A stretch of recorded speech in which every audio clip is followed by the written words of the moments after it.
اسے فاتحہ اس لیے کہا جاتا ہے کہ اس سے قرآن کھلتا ہے، اس سے یہ سورہ شروع ہوتا ہے، یاد رکھیے۔ ویسے سورت کے کئی نام ہیں اور کئی فضائل جو ہے احادیث کے اندر آتے ہیں، اور خود قرآن نے بھی اس کے تعلق سے بیان کیا، اس کے فضائل کو بیان کیا، یاد رکھیے۔ تو یہ سورت اپنے آپ پہ بڑی اہمیت کی حامل ہے، نہ صرف حدیث میں اس کی فضیلت آتی ہے بلکہ نبی اکرم صلی اللہ علیہ وسلم کی حدیث کے علاوہ قرآن کے اندر بھی اللہ رب العزت نے اپنی اس ایک سورت کی فضیلت کو بیان کیا ہے۔ تو اس کا سب سے مشہور اور معروف نام جو ہے وہ فاتحہ ہے۔ فاتحہ کا معنی ہوتا ہے کھولنا، اسی سے لفظ افتتاح یا فتح آتا ہے، مطلب لوگوں کو داخلے کا موقع ملا، شروعات ہوئی، یا پھر افتتاح کسی چیز کی اوپننگ کو عام زبان میں کہا جاتا ہے۔ تو چونکہ قرآن اس سے شروع ہوتا ہے اسی لیے اس کو فاتحۃ الکتاب بھی کہتے ہیں، قرآن کو شروع کرنے والی سورت، یا قرآن کو کھولتے ہی سب سے پہلی جس سورت پہ انسان کی نظر پڑتی ہے وہ سورۃ الفاتحہ ہے۔ تو یہ اس کا سب سے مشہور اور معروف نام ہے سورۃ الفاتحہ، اور میں سمجھتا ہوں اس سے بہت ساری چیزیں لوگ فاتحہ کے تعلق سے جو ہے بہت ساری چیزیں ہم دیکھتے ہیں سماج میں ہوتی ہے۔ بہرحال انشاءاللہ موقع ملا تو آگے اس کے تعلق سے رکھیں۔ تو سورۃ الفاتحہ کا سب سے مشہور اور معروف نام خود فاتحہ ہے، اس لیے کہ قرآن اس سے شروع ہوتا ہے۔ اسی طرح اس کا دوسرا مشہور اور معروف نام ہے وہ ہے ام الکتاب، کتاب کی ماں، کتاب کی اصل۔ ویسے کہتے ہیں کسی چیز کی اصل کو، اسی لیے ماں کو بھی کہا جاتا ہے عربی زبان میں، اس لیے کہ وہ اصل ہوتی ہے، اسی سے آگے کی نسلیں چلتی ہیں، اولادیں ہوتی ہیں۔ تو ام الکتاب مطلب یہ کتاب کی ماں، کتاب کی اصل، قرآن کی ماں، قرآن کی اصل، یہاں کتاب سے مراد قرآن، یاد رکھیں۔ تو اسے قرآن کا اصل کہا گیا، قرآن کی ماں کہا گیا۔ مطلب اس سورت کی اہمیت کتنی زیادہ ہے کہ گویا یہ ایک جڑ جیسا کام کرتی ہے، جیسا کہ ایک جڑ ہوتی ہے اسی سے جھاڑ آتا ہے، ٹھیک ہے؟ تو اس طرح سے یہ ام الکتاب مطلب یہ کتاب کی جڑ کہا جا رہا ہے اس سورت کو۔ اسی طرح سورۃ الفاتحہ کا ایک مشہور اور معروف نام ہے ام القرآن، قرآن کی ماں، قرآن کی جڑ۔ مطلب اندازہ لگائیے یہ سورت کتنی زیادہ اہمیت کی حامل ہے کہ اس کو قرآن کی جڑ کہا گیا، قرآن کی ماں کہا گیا۔ اس سے میں سمجھتا ہوں اس کی ہمیں پتہ چلتی ہے، اور نبی اکرم صلی اللہ علیہ وسلم نے جو جامع ترمذی کی روایت ہے اس میں فرمایا، کہا کہ یہی ام الکتاب ہے سورۃ الفاتحہ، یہی ام القرآن ہے سورۃ الفاتحہ، اور یہ قرآن عظیم ہے سورۃ الفاتحہ۔ تو اس حدیث کے اندر تین نام آ رہے، ایک ام الکتاب اور ایک ام القرآن، کتاب کی ماں، کتاب کی جڑ، اور کتاب بھی یاد رکھیے قرآن کا ایک نام ہے۔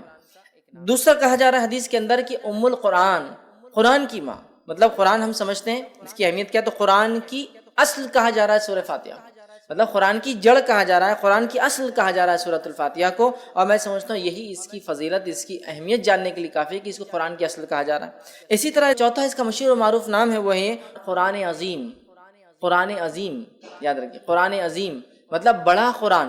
تو سورۃ الفاتحہ جو کہ ایک سورت ہے قرآن کی اور مختصر سی سورت ہے، 7 آیتوں پر مبنی ہے، اسے قرآن عظیم کہا جا رہا ہے۔ قرآن عظیم دیکھیے آپ، قرآن عظیم مطلب بڑا قرآن، گریٹر قرآن کہا جا رہا ہے۔ تو میں سمجھتا ہوں اس میں ایک نام تو ہے سورہ فاتحہ کا، اور ساتھ میں اس کی اہمیت بھی پتہ چل رہی ہے۔ اور اللہ رب العزت نے اسی بات کو قرآن میں یوں دہرا کہا، وَلَقَدْ آتَيْنَاكَ سَبْعًا مِّنَ الْمَثَانِي وَالْقُرْآنِ الْعَظِيمِ، اے نبی ہم نے آپ کو 7 بار پڑھی جانے والی آیت عطا فرمائی، والقرآن العظیم، اور بڑا قرآن عطا فرمایا۔ تو یہاں اس آیت کے اندر 7 بار پڑھی جانے والی آیت بھی کہا جا رہا ہے، اور کہا جا رہا ہے قرآن عظیم، ٹھیک ہے؟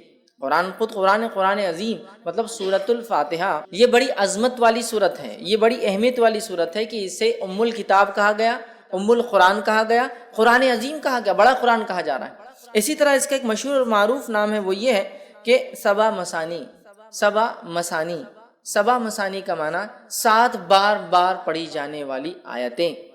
تو سبع مثانی بھی اسے کہا جاتا ہے اس لیے کہ اس کو بار ہم پڑھتے ہیں، ہر نماز میں ہم پڑھتے ہیں، نماز چاہے کسی قسم کی ہو سورۃ فاتحہ اس کے اندر شامل ہے۔ آپ سفر میں پڑھ رہے ہو سورہ فاتحہ شامل ہے، آپ قصر کر رہے ہو سورہ فاتحہ شامل ہے، آپ جنگ کے میدان میں صلاۃ الخوف مطلب خوف کی حالت میں پڑھ رہے ہو تو بھی سورہ فاتحہ شامل ہے، مطلب کوئی بھی نہ ہو، چاہے آپ نفل پڑھ رہے ہو تو بھی سورہ فاتحہ ہے، چاہے آپ فرض پڑھ رہے ہو تو بھی سورہ فاتحہ ہے، موقعہ پڑھ رہے ہو تو بھی سورہ فاتحہ، تہجد پڑھ رہے تو بھی سورہ فاتحہ، کوئی بھی نماز ہو، ٹھیک، اور بار پڑھی جاتی ہے، ریپیٹنگ جس کو کہیں گے، بار پڑھی جانے والی 7 آیتیں۔ تو سبع مثانی بھی اس سورت کو کہا جاتا ہے، سورۃ الفاتحہ کو یاد رکھیں، سبع مثانی۔ اور اسی بات کو اللہ رب العزت نے قرآن میں بیان کیا، جو کہ سورہ نمبر 15 آیت میں 87 میں اللہ نے بیان کیا وَلَقَدْ آتَيْنَاكَ سَبْعًا مِنَ الْمَثَانِِ، اے نبی ہم نے آپ کو 7 بار پڑھی جانے والی آیتیں دی، والقرآن العظیم، اور آپ کو بڑا قرآن عطا کیا، مطلب سورۃ الفاتحہ دی۔ تو سورہ فاتحہ کی فضیلت نہ صرف احادیث میں آتی ہے بلکہ سورۃ الفاتحہ کی فضیلت قرآن کے اندر بھی موجود ہے کہ اس کو 7 بار پڑھی جانے والی آیت کے طور پر بیان کیا گیا تھا۔ تو اس سورت کی یاد رکھی بڑی فضیلت ہے، بڑی اہمیت ہے، اس کے نام خود بتا رہے کہ اس کے کتنے فضائل ہیں، اور نام جو دیے گئے اس کی وجوہات بتا رہی ہے کتنی عظیم یہ سورت ہے۔ تو 7 مثانی، 7 بار پڑھی جانے والی آیتیں، مطلب سورۃ الفاتحہ۔ اسی طرح اس کا ایک اور مشہور اور معروف نام ہے جو جامع ترمذی کی ایک روایت میں آتا ہے، وہ ہے الصلاۃ، نماز۔ مطلب سورہ فاتحہ کو صلاۃ، نماز بھی کہا جاتا ہے۔ ٹھیک، آپ کہیں گے کیسے؟ تو آئیے جامع ترمذی کی روایت ہے، نبی اکرم صلی اللہ علیہ وسلم فرمایا، حدیث کے الفاظ دیکھیے اس طرح سے کہ نبی اکرم صلی اللہ علیہ وسلم فرماتے، اللہ فرماتا ہے، مطلب حدیث قدسی ہے کہ میں نے نماز کو اپنے اور اپنے بندے کے بیچ میں آدھا آدھا بانٹ لیا ہے۔ میں نے نماز کو اپنے اور اپنے بندے کے بیچ میں بانٹ لیا ہے، تقسیم کر دیا ہے۔ ٹھیک ہے، پھر آپ صلی اللہ علیہ وسلم فرمایا، جب اللہ فرماتا ہے کہ جب بندہ کہتا ہے الحمدللہ رب العالمین، تو اللہ کہتا ہے میرے بندے نے میری تعریف کی۔ مطلب جو بندہ ایک ایک آیت پڑھتا جاتا ہے تو اللہ رب العزت اس کا جواب دیتا جاتا ہے بندے کو۔ تو یہاں اس حدیث میں جو جامع ترمذی کی روایت ہے، نبی اکرم صلی اللہ علیہ وسلم نے فرمایا کہ سورۃ الفاتحہ کے تعلق سے اس کو صلاۃ کہا گیا، الصلاۃ، مطلب اس کو نماز کہا گیا، یاد رکھیں، سورہ صلاۃ، تو اس کا ایک نام سورہ صلاۃ بھی ہے، نماز، یاد رکھیں۔ اور اسی لیے علماء لکھتے ہیں اس کا نماز میں پڑھنا ضروری بھی ہے، اس لیے کہ اس کو نماز کہا گیا۔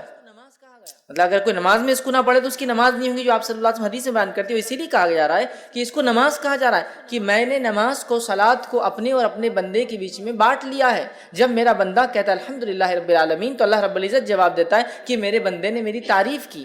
پھر جب بندہ کہتا ہے الرحمن الرحیم، تو اللہ کہتا ہے کہ میرے بندے نے میری جو ہے تعریف بیان کی۔ ٹھیک ہے، تو مطلب ایک کی بعد ایک اللہ تعالیٰ جواب دیتا جاتا ہے، یاد رکھیں۔ میں انشاءاللہ آگے اس کی حدیث کی پوری تفصیلات رکھوں گا آپ کے سامنے۔ تو یہاں اس حدیث میں اس سورت کو صلاۃ کہا گیا۔ ٹھیک ہے، یہ ایک اس کا مشہور اور معروف نام ہے، اور یہ چھٹا نام تھا جو ہم دیکھ رہے ہیں۔ اسی طرح اس سورت کو سورہ الشفا بھی کہا جاتا ہے، اس لیے کہ اس کو بیماری کے علاج کے لیے یا اسی طرح جادو کے علاج کے اندر اس کو پڑھ کر دم کیا جاتا ہے۔ تو سورہ الشفا، مطلب جس سے شفا حاصل کی جا سکتی ہے۔ یا اس کا ایک اور نام جو کہ ایک 8واں مشہور معروف ہے، سورۃ الرقیہ، اسے رقیہ بھی کہا جاتا ہے۔ کیوں رقیہ کہا جاتا ہے؟ اس کے پیچھے ایک طویل واقعہ ہے، اس کا بس مختصر رکھتا ہوں۔ واقعہ یوں ہے کہ صحابہ فرماتے ہیں کہ ایک مرتبہ صحابہ کی ایک جماعت جو کہ 30 لوگوں کے جو ہے قریب صحابہ تھے، وہ ایک گاؤں، ایک بستی میں گئے۔ اس بستی میں جانے کے بعد ہوا یہ کہ انہوں نے کھانے پینے کے لیے کچھ مانگا، بستی والوں نے انکار کر دیا چونکہ مسلمان تھے۔ نتیجتاً یہ ہوا کہ ان لوگوں کو بستی سے باہر رکنا پڑا۔ رات کے وقت لونڈی ایک بھاگتے ہوئے آئی اور کہا ہمارے جو آقا ہے، گروپ کا جو سردار ہے، جو لیڈر ہے، اس کو ایک بچھو نے کاٹ لیا یا سانپ نے کاٹ لیا، کسی موذی چیز نے، زہریلے جانور نے کاٹ لیا، کیا آپ میں سے کوئی ہے جو جھاڑ پھونک کرے؟ ایک صحابی کہتے ہیں میں جانتا ہوں۔ سارے لوگ تعجب کرنے لگے کہ یہ کیا جانتا ہے ایسے، ان کو امید نہیں تھی۔ وہ گئے اور جا کر سورہ فاتحہ پڑھ کے دم کر دی اور اس کو شفا ہو گئی۔ اس نے کچھ بکریاں، روایت میں آتا 30 بکریاں، چونکہ 30 صحابہ تھے، اور اس کے ساتھ ساتھ کچھ دودھ بھیج دیا، کافی دودھ بھیجا کہ یہ لوگ پیے کریں۔ تو لوگوں نے کہا ٹھیک ہے، بکریوں کا معاملہ ابھی ہم طے نہیں کرتے، جب مدینہ جائیں گے تو نبی اکرم صلی اللہ علیہ وسلم سے حالات بیان کریں گے، کیا ہوا، کیسے ہوا، پھر دیکھا جائے گا اس کا مسئلہ۔ نبی اکرم صلی اللہ علیہ وسلم سے جب بات بیان کی، آپ نے ان صحابی کو بلایا، کہا ادھر آؤ۔ وہ صحابی آئے تو کہا تمہیں کیسے پتا سورہ فاتحہ رقیہ ہے؟ تمہیں کیسے پتا سورہ فاتحہ رقیہ؟ اور یہ صحابی سے جب دوسرے صحابہ نے تبھی پوچھا تھا، جب وہ پڑھ کر آئے تھے تو پوچھا کیا پڑھا؟ تو کہا سورہ فاتحہ پڑھا میں نے۔ تو کہا تمہیں کیا پتا ہے؟ تو مجھے نہیں پتا، بولے اس کا علاج کیسے؟ میں نے سورہ فاتحہ پڑھا، اس کو فائدہ ہو گیا۔ تو یہاں نبی اکرم صلی اللہ علیہ وسلم دیکھیں حدیث کے اندر الفاظ ہے کہ کہا تمہیں کیسے پتا چلا کہ یہ سورت رقیہ ہے، پڑھ ریمیڈی ہے، دم کی جانے والی چیز ہے؟ تو اوپر آ رہا کیور ہے، شفا ہے، رقیہ ہے، ریمیڈی ہے، دم کرنے والی چیز ہے۔ تو سورۃ الفاتحہ کی فضیلت بھی بہرحال آ رہی ہے اور اس کا نام بھی بہرحال اس کا پتہ چل رہا ہے۔ تو سورہ جس کو کہیں گے شفا یا شافیہ، یا اسی طرح جو ہے سورہ جو ہے رقیہ، مطلب وہ سورت جس کو پڑھ کر دم کیا جاتا ہے۔ اسی طرح اس کا ایک مشہور اور معروف نام ہے الحمد۔ الحمد سورۃ الفاتحہ کا ایک معروف نام ہے الحمد، چونکہ عموماً ہم دیکھتے ہیں بہت ساری صورتوں کو ہم ان کے اصل نام سے نہیں پہچانتے ہیں بلکہ ان کی ابتدا سے پہچانتے ہیں۔ سورہ تبارک الذی ہے نا، سورہ تبارک الذی، مطلب ہم اس کے اصل نام سے وہ نہیں کرتے ہیں۔ سورہ ملک، سورہ تبارک الذی، ٹھیک ہے۔ سورہ قل، مطلب عمومی اعتبار سے قل بولے تو قل واللہ احد ہوتا ہے نا۔ تو اس طرح سے ہم جو ہے نام دیتے ہیں، لیکن اس کا نام اگر دیکھا جائے تو الحمد بھی ایک مشہور نام ہے، جیسا کہ الم ترا، سورہ فیل، لیکن الم ترا سے مشہور ہے۔ تو ایسا سورہ الحمد، ہے نا، الحمد یہ بھی اس کا ایک نام ہے۔ اسی طرح جو ہے کچھ علماء لکھتے ہیں اس کا ایک نام کنز بھی ہے، کنز مطلب خزانہ، اور کنز اس خزانے کو کہتے ہیں جو دبا ہوا اور چھپا ہوا ہوتا ہے، مطلب اوپن نہیں ہوتا ہے، کلیئر نہیں، سامنے نہیں ہوتا ہے، تو کنز بھی کہا جاتا ہے۔ کچھ لکھتے ہیں اس کو سورہ کافیہ بھی کہا جاتا ہے، مطلب یہ ساری صورتوں پر کفایت کر جاتی ہے، لیکن اس پر کوئی صورت کفایت نہیں کرتی، مطلب اگر یہ ہو تو ساری صورتوں پہ کفایت کر جاتی، کافی ہو جاتی ہے، لیکن اگر یہ نہ ہو تو ساری صورتیں کافی نہیں آ سکتی۔ تو بہرحال اس کے کئی نام مشہور اور معروف ہیں، جس میں سے 7 8 9 تو بڑے معروف نام ہیں، اور 2 نام میں نے اور بھی رکھے آپ کے سامنے۔ تو بہرحال ان کے نام خود بتا رہے ہیں ان کی فضیلت کیا ہے، اس لیے کہ ہر نام کے پیچھے کچھ واقعہ ہے، جیسا سرخیہ، تو ارے اسے ایک فضیلت پر چلے، اس کو دم کیا جا سکتا ہے، یہ ایک فضیلت ہے، ٹھیک۔ اور اس کے اندر 7 آیتیں ہیں، یاد رکھیے سورۃ الفاتحہ کے اندر 7 آیتیں ہیں، یاد رکھیے 7 اس کے اندر ٹوٹل آیتیں ہیں سورۃ الفاتحہ کے اندر، ٹھیک ہے۔ اور بسم اللہ سے یہ سورت جو ہے شروع ہوتی ہے، یاد رکھیے، ٹھیک ہے۔ اب اس میں اختلاف ہے کہ بسم اللہ کسی سورت کا حصہ ہوتا ہے یا نہیں ہوتا، یاد رکھیے، ٹھیک ہے۔ بسم اللہ کسی سورت کا حصہ ہوتا ہے یا نہیں ہوتا ہے، اس میں اختلاف ہے، سوا اس کے کہ جو ایک بار جو ہے جو سلیمان علیہ السلام کا واقعہ آتا ہے، جس میں سلیمان علیہ السلام نے جب خط لکھا تو تب لکھا انہ من سلیمان انہ بسم اللہ الرحمن الرحیم، کہ سلیمان کی طرف سے، اور سلیمان علیہ السلام نے شروع کیا خط اللہ کے نام سے جو بڑا مہربان نہایت رحم کرنے والا ہے۔ اس کو چھوڑ کر یہ تو آیت کا حصہ ہے، اس کو چھوڑ کر یاد رکھیے بسم اللہ کے تعلق سے اختلاف ہے کہ آیت ہے یا نہیں ہے، اور بسم اللہ یہ ایک واحد ایسی آیت ہے یا ایسا حصہ ہے قرآن کا جس کو نہ ماننے پر کوئی انسان کافر نہیں ہوتا، سورہ کی ابتدا میں، بیچ میں نہیں، جب بیچ میں آ جائیں گا تو پھر تو ماننا لازم ہوا، جو ایک ہی جگہ آتا ہے، ٹھیک ہے۔ بسم اللہ الرحمن الرحیم 114 مرتبہ قرآن میں آتا ہے، 113 مرتبہ سوروں کے اوپر لگتا ہے اور ایک سورت کے اوپر نہیں لگتا ہے، ٹھیک ہے۔ اب بسم اللہ کو کیوں آیت مانا نہیں جاتا، کیوں مانا جاتا ہے، اس پہ ایک لمبی بحث ہے، بس میں مختصر ہی سمجھا دوں کہ اس میں خود صحابہ میں اور صحابہ کے بعد علماء کے اندر یہ اختلاف باقی رہا، تابعین تبع تابعین میں، کہ اکثر کا یہ ماننا تھا کہ بسم اللہ الرحمن الرحیم صرف سوروں کے ڈفرینسیشن کے لیے لگایا جاتا ہے، فرق کرنے کے لیے کہ دوسرا سورہ چالو ہو رہا ہے، بس اس وجہ سے اس میں اختلاف ہے کہ آیت ہے یا فرق کرنے کے لیے لگایا جاتا ہے۔ اور سورہ انفال اور سورہ توبہ کو بہت سارے صحابہ ایک ہی صورت مانتے تھے، جس کی وجہ سے سورہ توبہ کے اوپر بسم اللہ نہیں آتا ہے، کیونکہ پورا واقعہ جنگ سے متعلق ہے، مال غنیمت سے متعلق ہے، جنگ میں کیا کرنا ہے، یہ ساری چیزیں تفصیلات ڈسکس ہو رہی ہے، سمجھ رہے ہیں؟ تو لہٰذا سورہ انفال اور سورہ توبہ کی تھیم ایک ہی ہے، تو بہت سارے صحابہ اس کو ایک ہی صورت مانتے تھے، سورہ انفال سے شروع کر کے سورہ توبہ کے آخر تک ایک ہی صورت مانتے تھے، اس وجہ سے بیچ میں بسم اللہ نہیں لگاتے تھے، سمجھا؟ تو باقی بھی ان کا کہنا تھا کہ یہ فرق کرنے کے لیے لگایا جاتا ہے، لیکن ایسی کچھ روایتیں ملتی جیسے کہ حدیث کے اندر آتا ہے، نبی اکرم صلی اللہ علیہ وسلم نے فرمایا، صحیح مسلم کی روایت آپ نے فرمایا، مجھ پر ابھی ایک سورت نازل ہوئی، صحابہ بیٹھے تھے، صحابہ نے کہا کون سی سورت؟ تو آپ صلی اللہ علیہ وسلم نے فرمایا بسم اللہ الرحمن الرحیم، اور آپ نے اس کے بعد سورت کو تلاوت کی، انا اعطیناک الکوثر، یہ سورۃ الکوثر تلاوت کی، تو یہاں پڑھا بسم اللہ الرحمن الرحیم انا اعطیناک الکوثر، سمجھ رہے ہیں؟ تو یہاں بسم اللہ آپ نے لگا دیا، تو کچھ علماء لکھتے ہیں بسم اللہ حصہ ہے اور ہر سورت سے پہلے پڑھنا چاہیے، کچھ نے کہا نہیں ہے، لیکن سورہ فاتحہ کے اندر جمہور کا یہ قول ہے، جمہور علماء کا یہ قول ہے کہ یہ جو ہے اس کا حصہ ہے سورہ فاتحہ کے حد تک، چونکہ اگر بسم اللہ کو نہ پڑھا جائے تو پھر 6 آیتیں بچتی ہیں، تو ان کا قول یہ ہے، لیکن اس کو جہر میں نہیں پڑھا جائے گا، سر میں پڑھا جائے گا، آیت کا حصہ تو ہے لیکن اس کو جہر میں نہیں پڑھا جائے گا، سر میں، کیوں جہر میں نہیں پڑھا جائے گا اور سر میں پڑھا جائے گا؟ تو اس تعلق سے یہ دیکھا گیا کہ بہت سارے صحابہ اس کو جہر میں نہیں پڑھتے تھے، اور خلفائے راشدین بھی چاروں بھی اس کو جہر میں نہیں پڑھتے تھے، لہٰذا اکثریت نے نہیں پڑھا، لیکن کچھ قیرتوں کے اندر بسم اللہ بھی پڑھا جاتا، جیسا مدینے کے اندر پڑھا جاتا تھا، مکے میں نہیں پڑھا جاتا تھا، بہرحال اس کے بعد بہت سارے علاقوں میں پڑھا گیا، بہت سارے میں نہیں، اور آج بھی ہم دیکھتے ہیں بہت ساری جگہ آپ دیکھیں گے جب بسم اللہ کو پڑھیں گا خالی تو بسم اللہ الرحمن الرحیم الحمدللہ سے کریں گا، لیکن بہت ساری جگہ نہیں، بہرحال تو اس میں بھی اختلاف ہے کہ جہر میں پڑھا جائے نہ پڑھا جائے، لیکن بات ثابت ہے کہ خاموشی میں بھی اس کو پڑھا جا سکتا ہے، تو یہ حصہ ہے سورہ فاتحہ کا، لیکن اس کو جہر میں نہیں پڑھا جائے گا، بسم اللہ الرحمن الرحیم امام دل میں پڑھیں گا، الحمدللہ رب العالمین اس کے بعد سے اس کو جہر میں پڑھیں گا، جہاں جہری نماز ہے اور سرجہ نماز ہے تو وہاں تو سوال ہی نہیں آتا، ٹھیک ہے۔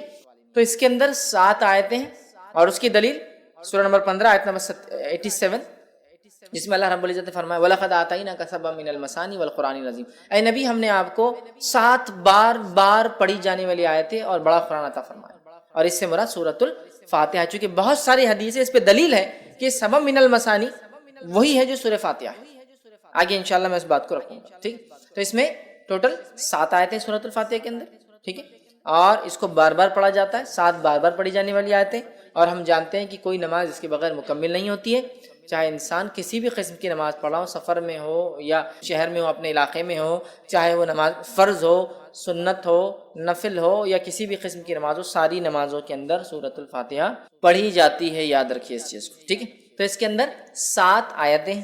اسی طرح اس کی فضیلت میں جو بات آتی ہے وہ یہ ہے کہ مسند احمد کی روایت ہے، نبی اکرم صلی اللہ علیہ وسلم کے تعلق سے ایک واقعہ یوں آتا ہے کہ ایک صحابی فرماتے ہیں، ابو سعید معلّہ رضی اللہ عنہ فرماتے ہیں کہ میں نماز پڑھ رہا تھا، رسول اللہ صلی اللہ علیہ وسلم نے مجھے کہا کہ میرے پاس آؤ، لیکن میں نماز میں تھا، میں نے نماز کو مکمل کیا، نماز مکمل کر کے نبی اکرم صلی اللہ علیہ وسلم خدمت میں حاضر ہوا، آپ کو سلام کیا، تب نبی اکرم صلی اللہ علیہ وسلم پوچھا جب میں نے تمہیں پہلے آواز دی تھی تم نے جواب کیوں نہیں دیا؟ تو انہوں نے کہا اللہ کے رسول صلی اللہ علیہ وسلم میں نماز کی حالت میں تھا، نماز پڑھ رہا تھا۔ تو کہا کیا تم نے اللہ کا یہ احکام نہیں سنا کہ جب رسول اللہ صلی اللہ علیہ وسلم تمہیں اس چیز کی طرف بلائے جو تمہیں زندگی دیتی ہے، ٹھیک ہے، تو تم اس آواز کو جو ہے جواب دو، واپس آؤ۔ تو کہ اللہ کے رسول صلی اللہ علیہ وسلم میں اس کو نہیں جانتا تھا، میں انشاءاللہ اگلی بار ضرور کروں گا۔ مطلب نبی اکرم صلی اللہ علیہ وسلم اگر کوئی شخص نماز بھی پڑھ رہا ہوتا اور آپ آواز دیتے تو اس شخص کو آپ کی آواز پر آپ کے پاس حاضر ہونا یا موجود ہونا ضروری تھا، یاد رکھیے، نماز توڑ کر۔ یہ بات آ رہی کہ تم کیوں نہیں آتے؟ کہا میں نماز پڑھتا ہوں۔ کہا نماز پڑھتے کیا تم نے یہ نہیں سنا اللہ کا حکم؟ ٹھیک، تو کہا میں اب آئندہ اس بات کو یاد رکھوں گا۔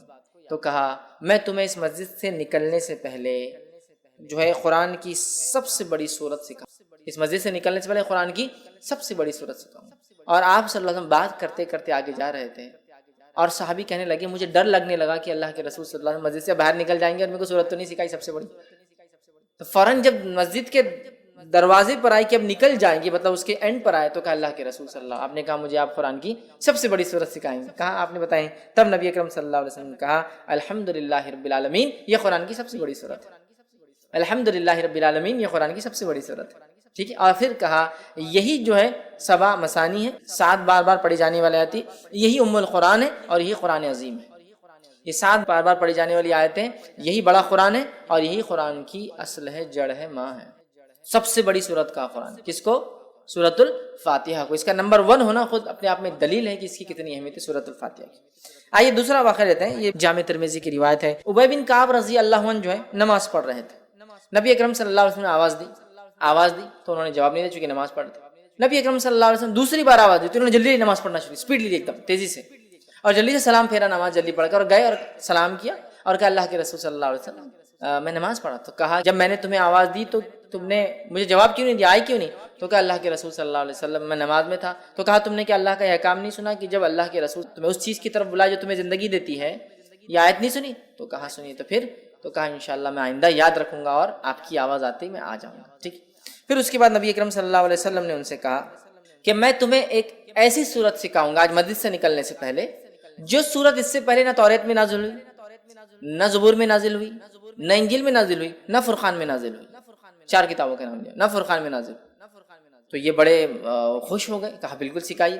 نبی اکرم صلی اللہ علیہ وسلم ان سے ہاتھ ملائے ہوئے تھے، ہاتھ میں ہاتھ، اور نبی اکرم صلی اللہ علیہ وسلم ان کے ساتھ ساتھ چل رہے تھے، ہاتھ میں ہاتھ تھا اور دونوں چل رہے تھے۔ اور آپ صلی اللہ علیہ وسلم نے فرمایا تھا مسجد سے نکلنے سے پہلے تم کو میں جو ہے ایک ایسی سورت سکھاؤں گا جو نہ توریت میں نازل ہوئی، نہ زبور میں، نہ انجیل میں، نہ فرقان میں۔ ابی بن کعب رضی اللہ عنہ فرمانے لگے کہ مجھے اب ڈر تھا کہ اللہ کے رسول صلی اللہ علیہ وسلم مسجد سے باہر نکل جائیں گے اور مجھے بھی سکھائی نہیں وہ سورت۔ تو میں نے کہا اللہ کے رسول ہم مسجد سے بس باہر نکل رہے ہیں، اس سورت آپ نے نہیں سکھائی۔ تب نبی اکرم صلی اللہ علیہ وسلم نے ان کو فرما کہا قسم ہے اس ذات کہ جس کے ہاتھ میں میری جان ہے، وہ سورۃ الفاتحہ الحمدللہ رب العالمین۔ سورۃ الفاتحہ یہ وہ سورت ہے قرآن کی جو اس سے پہلے نہ توریت میں نازل ہوئی، نہ زبور میں نازل ہوئی، نہ انجیل میں نازل ہوئی، اور نہ ہی فرقان میں آپ نے کہا، قرآن میں اب ہو گئی ہے، اس سے پہلے کبھی نازل نہیں ہوئی۔ ایک روایت میں اس طرح کے الفاظ آتے ہیں کہ ایک آواز نبی اکرم صلی اللہ علیہ وسلم نے ایک مرتبہ سنی، جبرائیل علیہ السلام سے پوچھا یہ آواز کیسی تھی؟ تو کہا آج جنت کا ایک ایسا دروازہ کھولا گیا، آج آسمان کا ایک ایسا دروازہ کھولا گیا جو اس سے پہلے کبھی نہیں کھولا گیا تھا، اور فرشتے سورۃ الفاتحہ لے کر آئے، مطلب اسپیشل آئے، اسپیشل فرشتے آئے، اسپیشل ہوئی ساری چیزیں، سمجھے، جو دروازہ اس سے پہلے کبھی نہیں کھلا۔ تو سورۃ الفاتحہ ایک ایسی سورت ہے جو اس سے پہلے کسی امت کو نہیں دی گئی، یہ اس کی فضیلت ہے، کسی امت کو نہیں دی گئی، یہ سب سے بڑی سورت ہے قرآن کی، کسی امت کو، کسی قوم کو، کسی نبی کو، کسی کو یہ سورت نہیں دی گئی، سورۃ الفاتحہ، ٹھیک۔ اسی طرح اس کے فضائل کے اندر ایک فضیلت یہ آتی ہے کہ نبی اکرم صلی اللہ علیہ وسلم نے 3 مرتبہ، صحیح مسلم کی روایت، 3 مرتبہ کہا اور فرمایا 3 مرتبہ کہا، الفاظ یہ تھے آپ نے کہ جس نے نماز پڑھی اور سورہ فاتحہ نہیں پڑھی اس کی نماز مکمل نہیں. 3 مرتبہ دہرایا. جس نے نماز پڑھی اور اس میں سورہ فاتحہ نہ پڑھی اس کی نماز مکمل نہیں. 3 مرتبہ آپ نے دہرایا. ابو ہریرہ رضی اللہ عنہ جو اس حدیث کو روایت کر رہے تھے، لوگوں نے کہا کہ ابو ہریرہ امام کے ساتھ بھی؟ تو کہا امام کے ساتھ بھی. جب امام کے ساتھ ہو تو اپنے جی میں پڑھ لیا کرو. جب امام ہو خیرت کر رہا ہو تب تو کہا اپنے جی میں پڑھ لیا کرو، دل میں پڑھ لیا کرو پھر، لیکن تب بھی پڑھنا ہے تم کو. ٹھیک ہے. اس کے بعد جو ہے ابو ہریرہ رضی اللہ عنہ فرمایا اس صورت کو اتنی اہمیت اس لیے دی جا رہی ہے کہ میں نے اللہ کے رسول صلی اللہ علیہ وسلم کہتے ہوئے سنا کہ اللہ نے